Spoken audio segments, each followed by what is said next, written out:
신명기 강의 44번째 시간입니다. 신명기 8장 1절로 10절 같이 읽겠습니다.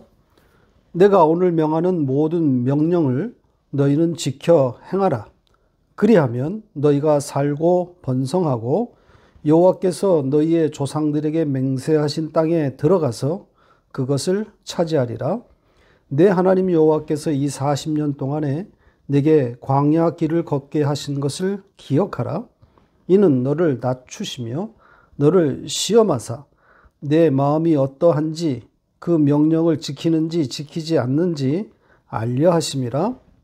너를 낮추시며 너를 줄이게 하시며 또 너도 알지 못하며 내 조상들도 알지 못하던 만나를 네게 먹이신 것은 사람이 떡으로만 사는 것이 아니요 여호와의 입에서 나오는 모든 말씀으로 사는 줄을 네가 알게 하려 하심이니라.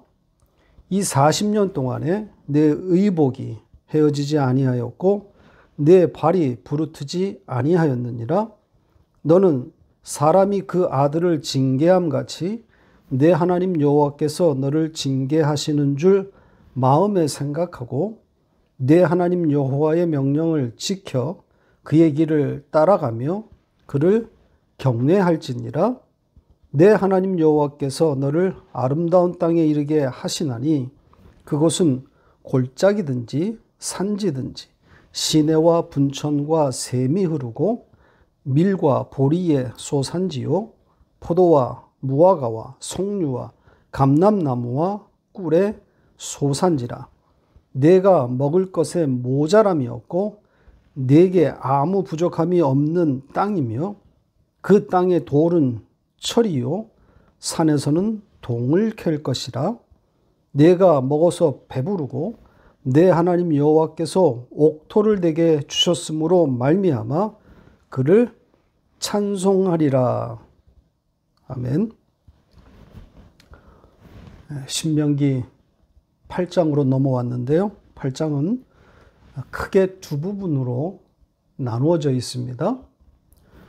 오늘 본문인 1절부터 10절까지는 하나님의 명령을 지키는 자에 대한 이야기이고 11절부터 마지막 절까지는 그 말씀을 지키지 않는 자에 대한 이야기로 이렇게 구성되어 있습니다. 명령을 지키는 자에게는 복을, 반면에 지키지 않는 자에 대해서는 저주를 말하고 있습니다. 복과 저주. 이게 구약에 특히 신명기에 이런 구조가 많은데요. 복과 저주라는 두 길을 제시하고 어느 길을 택할 것인가 선택하라. 이런 구조입니다. 그러다 보니 독자의 입장에서 복의 길을 택하지 아니하고 저주의 길을 가게 되는 이스라엘을 보면서 안타까움과 또 아쉬운 그런 생각을 갖게 됩니다.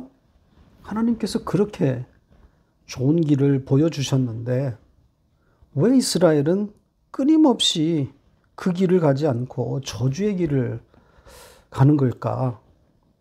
이런 생각을 하게 된단 말이죠. 자, 그런데 생각을 조금 달리해서 이스라엘이 저주의 길을 택할 것임을 이미 알고 계시는 하나님의 관점으로 접근해 보면 어떨까요? 전지의 하나님, 모든 것을 아시는 하나님 아닙니까? 이스라엘이 당신의 명령을 지키지 않을 것을 아신단 말입니다. 아니, 지켜낼 만한 존재가 아니라는 것을 알고 계시는 하나님이란 말이죠. 그런 인간에게 내 말을 지키면 복을 줄게. 그 복의 내용은 이런 것이야. 이렇게 말씀하시는 게 이상하지 않습니까? 마치 지킬 것을 기대하시는 것 같단 말입니다. 제가 계속 지적해 왔던 내용인데요. 인간에 대한 하나님의 기대와 바램, 이런 관점으로 성경을 대하면 해석이 안 됩니다. 하나님은 인간이 당신의 명령을 지켜내 주기를 바라셨었는데 인간이 부응하지 못한 것이다. 이렇게 되면, 이렇게 성경을 읽어버리면 꼬입니다. 하나님이 바보가 되는 거란 말입니다. 그래서 왜 인간이 지켜내지도 못할 것을 아시면서도 이런 복의 길을 제시하시는가? 이런 질문이 자연스러울 수밖에 없습니다. 오늘 주제가 바로 이겁니다. 지켜내지 못할 말, 지켜내지 못할 일을 왜 계속 말씀하시는가? 자, 이 질문을 염두에 두고 오늘 본문을 대하면 좋을 것 같습니다. 오늘 본문을 주도하는 두 문장이 있습니다. 모두 명령문인데요. 하나는 1절에 모든 명령을 너희는 지켜 행하라. 그리고 또 한 문장은 너희는 2절에 있는 너희는 40년간 광야 길을 걷게 하신 것을 기억하라. 이 두 문장입니다. 지켜 행하라, 기억하라. 그러면 복이다. 이런 구조거든요. 행하고 기억하면 내가 복을 줄게. 자, 여기에 이게 복, 지켜 행하면 복을 주겠다. 이미 우리가 7장에서 다루었던 내용입니다. 잠깐 다시 볼까요? 7장 12절, 13절 같이 읽겠습니다. 너희가 이 모든 법도를 듣고 지켜 행하면 내 하나님 여호와께서 내 조상들에게 맹세하신 언약을 지켜 내게 인애를 베푸실 것이라. 곧 너를 사랑하시고 복을 주사 너를 번성하게 하시되. 오늘 본문과 구조가 같습니다. 법도를 지켜 행하면 복을 주겠다. 이런 내용 아닙니까? 자, 그때도 설명드렸던 것처럼 그렇게 읽으면 안 되는 내용이라 그랬죠. 다시 설명드리지는 않겠습니다. 42번 강의를 참고하시기 바랍니다. 오늘 본문도 그렇게 읽을 내용이 아닙니다. 지켜 행하고 기억하라 그러면 내가 복을 줄 것이다. 그런 이야기 아닙니다. 좀 설명을 드리겠습니다. 제가 오늘 본문의 핵심 문장으로 제시한 이 두 명령문, 지켜 행하라, 기억하라, 명령문 아닙니다. 원문대로 직역하면 너는 지킨다. 너는 기억한다. 평서문입니다. 킹제임스 번역을 따르면 너는 지키게 될 것이다. 너는 기억하게 될 것이다. 이렇습니다. 그러니까 하나님의 의지로 번역했죠. 킹제임스 성경의 일관된 태도입니다. 자, 그런데다 여기에 지금 이 지키다, 하나님의 명령을 지키다 할 때 이 지키다 샤마르 동사입니다. 그러니까 지켜 행하라가 아니고 붙든다, 간직한다 이런 거죠. 거기에다 강조를 위해서 이 동사를 연속해서 2번 사용했습니다. 그러니까 붙들고 또 붙든다, 간직하고 또 간직하게 될 것이다 이런 거죠. 조금 전에 말씀드린 것처럼 이스라엘의 그 말씀에 대한 반응, 그러니까 지켜 행하라고 하는 그런 요구를 하고 있는 것이 아니라 하나님의 의지란 말입니다. 하나님의 의지를 담은 거예요. 너는 반드시 나의 말을 붙들게 될 것이다. 너는 40년을, 광야 40년을 기억하게 될 것이다. 내가 그렇게 만들고야 말 것이다. 그런 자로 완성하겠다. 이런 취지입니다. 이렇게 이 핵심 문장이 해석되고 나면 나머지는 술술 풀립니다. 어려울 것이 없습니다. 이어진 내용들이 뭡니까? 전부 복에 대한 이야기 아닙니까?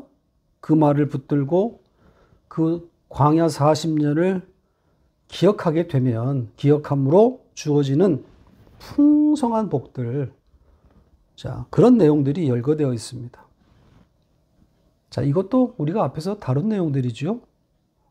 땅에서 잘 되는 번영, 그리고 병이 없는 건강과 장수, 다 무엇을 상징한다고 그랬습니까? 네, 하나님 나라, 성도의 영적 현실이라 그랬죠. 성도가 누리게 되는 하늘적 삶이라고 했습니다. 사실 오늘 설교는 이렇게 마무리해도 됩니다. 하나님의 말씀을 붙들게 되면, 광야 40년을 기억하면 복이다. 하나님 나라다. 다 나온 거 아닙니까? 다만 오늘 그 복의 내용 중에서 앞에서는 나오지 않았던 새로운 표현들이 있고, 그래서 그런 새로운 내용을 중심으로 성도의 영적 현실에 대한 이야기를 좀 하려고 합니다. 이제 차례대로 살펴볼 텐데요.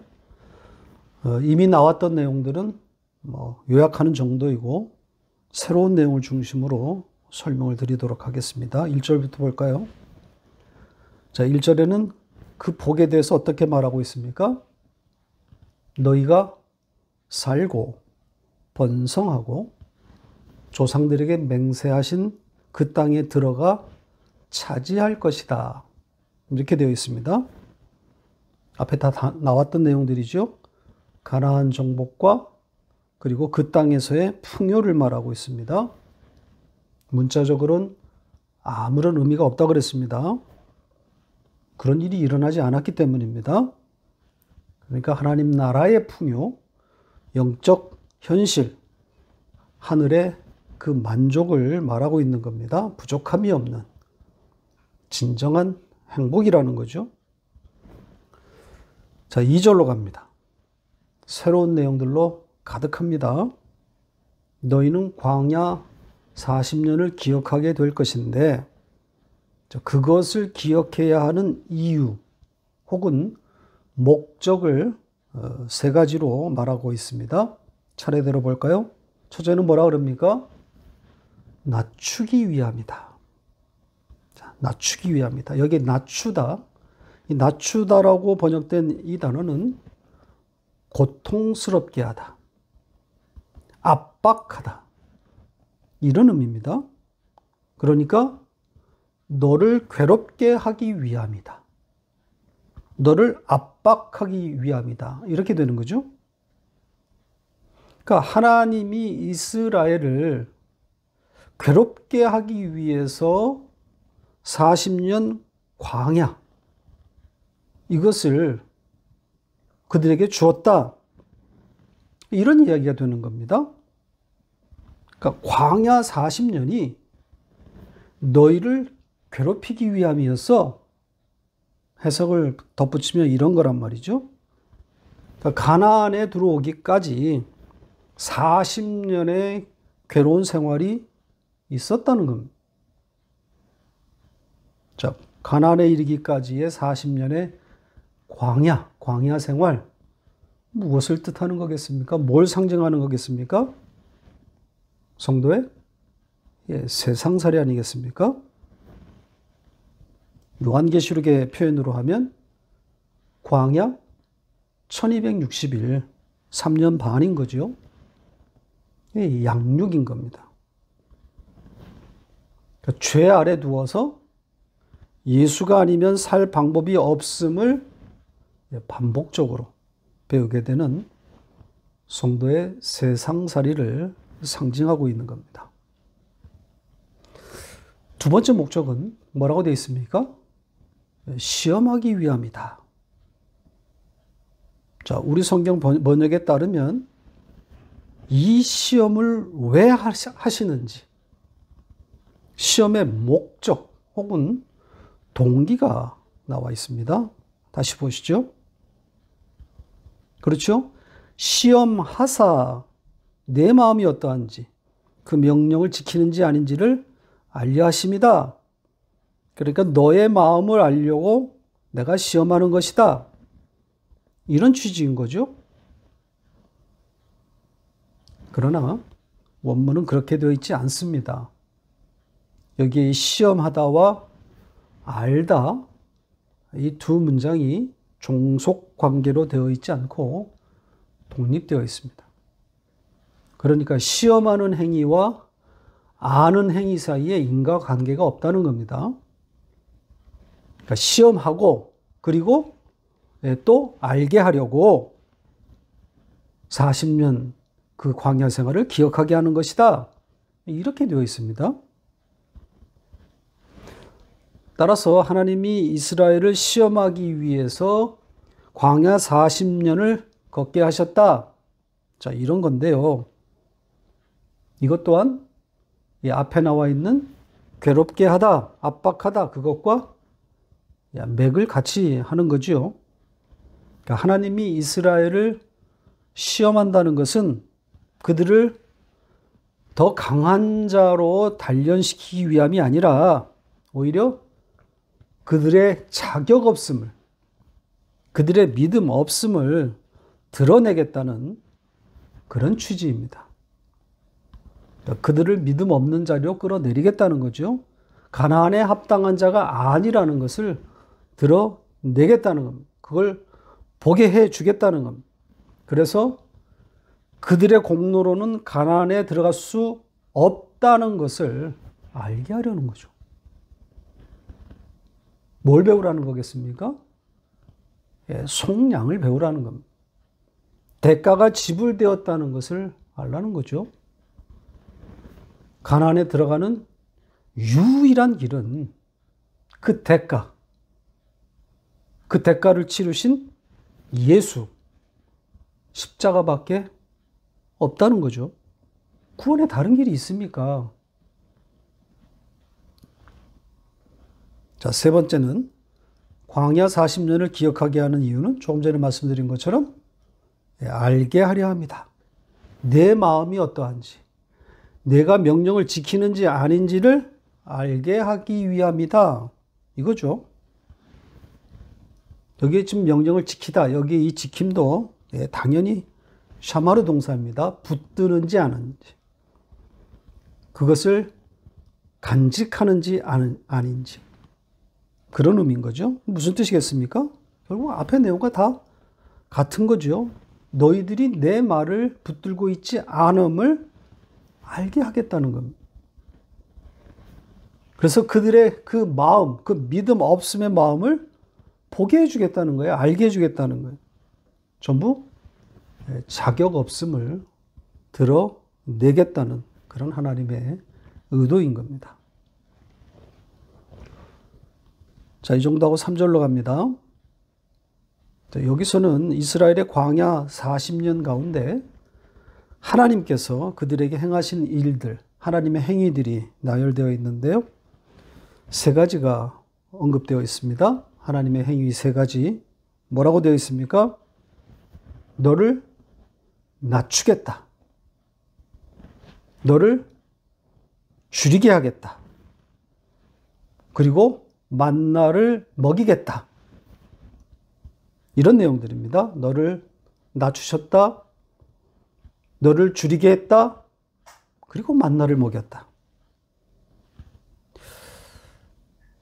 자, 여기 이제 너를 낮추셨다. 이거 앞에서 나왔던 내용입니다. 하나님이 너를 괴롭혔다. 너를 압박했다. 고통스럽게 했다. 이거고요. 너를 줄이게 하셨다. 굶겼다는 거죠. 다 같은 맥락입니다. 자, 그런데 세 번째 내용이 사뭇 분위기가 다릅니다. 완전히 바뀝니다. 만나를 주셨다. 괴롭게 하고 굶기고 시험에서 떨어뜨리는 그런 내용에서 완전히 이제는 배부름으로 전환되고 있습니다. 그러니까 앞에 내용들은 어떻게 보면 만나의 등장을 위한 빌드업인 거죠. 그러면서 만나에 대한 설명이 이어지고 있습니다. 뭐라고 되어 있습니까? 너도 알지 못했고 너희 조상들도 알지 못하던 것이다. 그러면서 만나를 먹이신 이유 혹은 목적에 대해서 그 유명한 말씀, 사람이 떡으로만 살 것이 아니라 하나님의 입에서 나오는 모든 말씀으로 사는 것이다. 이 말씀이 등장합니다. 자, 이 말씀, 만나를 어떻게 해석해야 하는지 그 가이드라인이 제공된 그런 내용입니다. 만나를 주신 것은 육신의 배고픔을 해결하는 의도가 아니라는 거죠. 문자적으로 역사 속의 사건으로 접근하면 이스라엘의 배고픔을 해결한 사건인데 그렇게 읽으면 안 된다는 겁니다. 그런 이야기가 아니라는 거예요.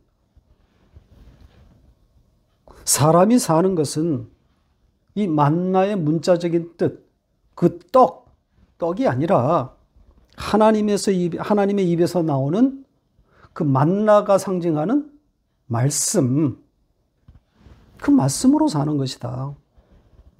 만나를 주신 목적이 명확하게 드러나고 있습니다. 떡이 살리는 것이 아니라, 떡을 먹고 사는 것이 아니라 말씀이 살리는 것이다. 하나님의 입에서 나오는 모든 말씀. 원문에는 여기 이 말씀이란 단어는 없습니다. 하나님의 입으로부터 나오고 있는 모든 것, 이렇게만 되어 있습니다. 하나님의 모든 것. 하나님의 모든 것. 뭘 말하는 거겠습니까? 누굽니까? 하나님의 모든 것. 예수 그리스도란 말이죠. 사람을 살릴 수 있는 유일한 방법 아닙니까? 만나를 예수로 읽으라는 겁니다. 그러니까 하나님께서 이스라엘을 나락으로 떨어뜨린 것은 결국은 만나이신 예수 그리스도, 하나님의 모든 것, 이것을 알려주겠다는 거 아니겠습니까? 만나가 살리는 것이다. 양육이란 말이죠. 자, 그렇게 만나를 받아 먹고 살아난 이스라엘의 형편, 그것이 바로 다음 절에 이어져 있습니다. 4절에 뭐라고 되어 있습니까?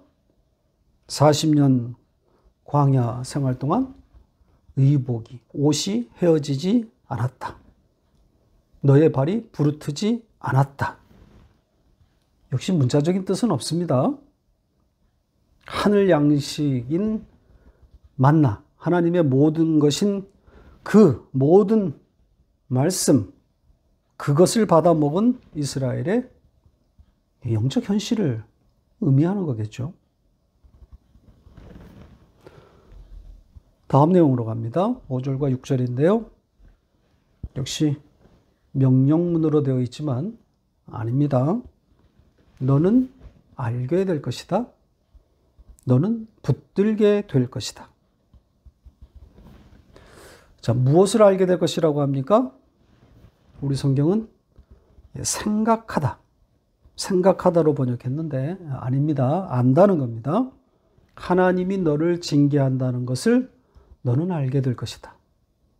하나님이 징계의 하나님이라는 것을 너는 알게 될 것이다. 그리고 6절은 너는 여호와의 명령을 붙들게 될 것이고 그리고 그분을 두려워하게 될 것이다. 이런 내용입니다. 징계의 결과라고 할 수 있는 거죠. 얻어맞고 정신 차려서 하나님의 말씀, 하나님의 명령을 붙들게 될 것이고 그리고 그 하나님을 두려워할 것이다. 자, 이렇게 하나님을 두려워하게 되면 이렇게 하나님의 말씀을 붙들게 되면, 간직하게 되면 어떤 일이 일어나겠습니까? 그것이 바로 7절에 이어지는 내용입니다. 자, 7절을 볼까요? 하나님께서 너를 아름다운 땅에 이르게 할 것이다. 이렇게 시작하고 있습니다. 아름다운 땅. 무엇을 말하는 겁니까? 물론 가나안입니다. 그런데 아름답지 않은 가나안을 지금 아름답다, 아름다운 땅이라고 말하고 있습니다. 우리가 이미 앞에서 한번 다루었던 내용이죠. 왜 이렇게 표현했다 그랬죠? 아름답지 않은 땅을 하나님 나라를 상징하기 때문이라고 했습니다. 문자적 가나안으로 읽으면 해석이 안 되는 거죠. 다음 내용을 보시면 이것이 금방 이해되실 겁니다. 자, 그 땅에 대한 소개가 계속 이어지고 있는데요. 화려한 내용들입니다. 그 아름다운 땅에 대해서 뭐라고 지금 말하고 있습니까? 그곳은 골짜기든지 산지든지 시내와 분천과 샘이 흐르고 있다. 이렇게 말하고 있습니다. 물이 넘쳐나고 있다는 거죠. 그러니까 아름다운 땅임을 지금 나타내고 있는 그런 표현들인데요. 문제는 이게 역사적 팩트가 아니라는 겁니다. 가나안 땅 어디나 물이 넘쳐납니까? 골짜기와 산지까지 물이 있다고 지금 하고 있는데 없어요. 가나안은 그런 땅이 아닙니다. 물이 없는 황무지란 말이죠. 물이라고는 요단강, 그리고 하늘에서 내리는 비, 이것밖에 없어요. 그 요단강도 북쪽에 이 헐몬산에서 눈이 녹을 때나 그 물이 갈릴리 호수를 통해서 내려오는 것이고, 그렇지 않을 때는 물이 없어요. 비가 오지 않으면 물이 없단 말입니다. 그러니까 가나안은 이 천수답, 하늘에서 비를 내려야만 수확이 있는 그런 황무지입니다. 이런 땅을 두고 아름답다? 골짜기와 산지마다 물이 넘쳐난다? 말도 안 되는 내용입니다. 사실에 부합하지 않아요. 과학과 이성을 신봉하는 인본주의자들에게는 아주 그들이 씹어댈 수 있는 먹잇감입니다. 성경의 오류, 나아가 하나님을 직접 공격할 수 있는 어찌 보면 아픈 지점들입니다. 금방 뽀록나는 사실이 아닌 것들 아닙니까? 자, 하나님이 이걸 모르셨겠습니까? 모르고 이렇게 말씀하셨겠습니까? 의도적인 거죠. 문자로 읽고 문자에 가두어서 넘어뜨리는 겁니다.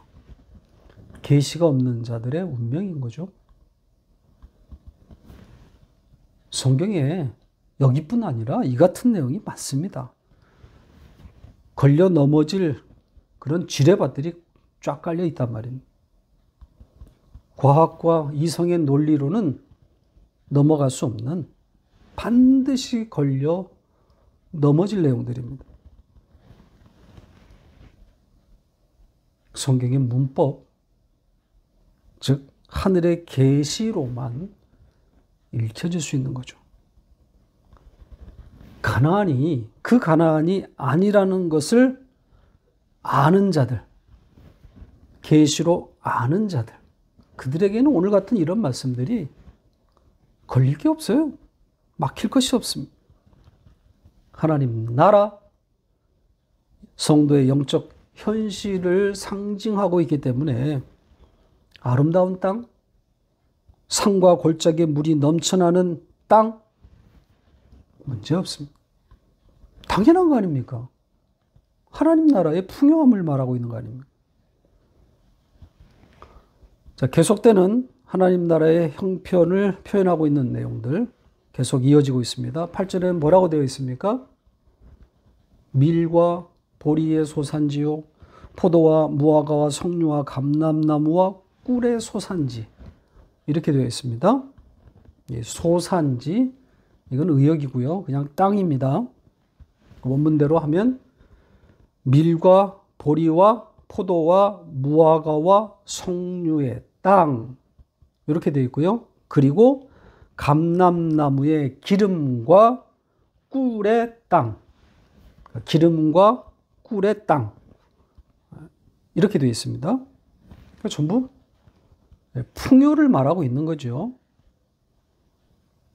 이 풍요를 좀 더 구체화하고 있는 것이 이어진 9절의 내용입니다. 9절을 다시 볼까요?